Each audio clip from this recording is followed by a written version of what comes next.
Reading this Yahoo page today, my name is Syron Smith in Chicago, Illinois. It says New Jersey may become the first northern state to apologize for slavery. And it goes on to talk about the Assemblyman William Payne, who sponsored the bill that just says 3 words: we are sorry. And so it goes on to talk about how Alabama, Maryland, North Carolina, Virginia have all issued formal apologies already, and how New Jersey will become the first Northeast state to apologize. And the purpose of me coming on real briefly is to say to the Republican Assemblyman Richard Merck, Republican in Morris, he says, anyone who is living today is a former slave, thus capable of accepting an apology. And that was a question. Is anyone today a former slave, and can they accept the apology? And he's saying who living today is guilty of slave holding, thus capable of apologizing for the offense. And so I'm done reading that now. What I want to say to you, sir, and I'm going to make sure that we send letters to your office to highlight the importance of the apology.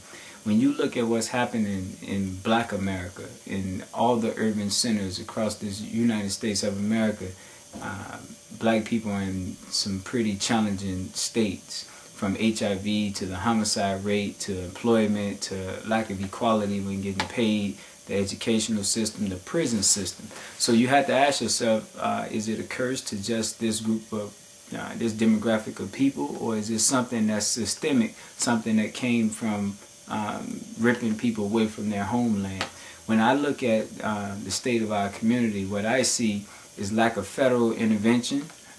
States are trying in some instances, but on the federal level, I don't see the issues that I just named to you being high on the government's priority list.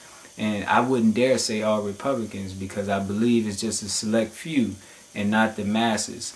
And when you talk about an apology, what will it hurt to apologize for what has happened that I hope you feel was wrong? And what would it do that would hurt you to just formally apologize? What I will say, and I believe is true, a lot of people feel like the apology will lead to something else, and it should. When you look at what's happening in this country, this beautiful country, I served 12 years in the military altogether. I love this country, but when you look at what's happening in this country, you have to say things are not where we want it to be. And unless we deal with the past, how can we move forward in the future?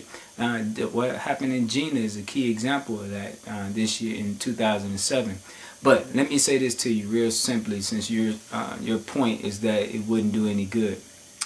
If your great-grandfather and my great-grandfather, you being Caucasian, my great-grandfather being African-American, if my great-grandfather went into your father's home, your great-grandfather's home, and stole his identity, credit cards and things like that, charged over $100,000 worth of expenses onto your great-grandfather's charge cards, causing you guys to lose your home and to go into financial straits.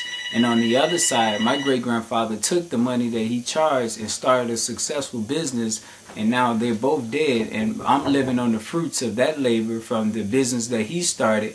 And now you and I meet for the first time, and you're in a struggling position because of what happened to your past, and I'm coming from a successful situation because of what my great-grandfather did and starting a business with the assets that came from your great-grandfather. How would you feel if I said, let's just start over? There's no need to apologize. Your grandfather, great-grandfather isn't here. My great-grandfather isn't here. Let's just move forward.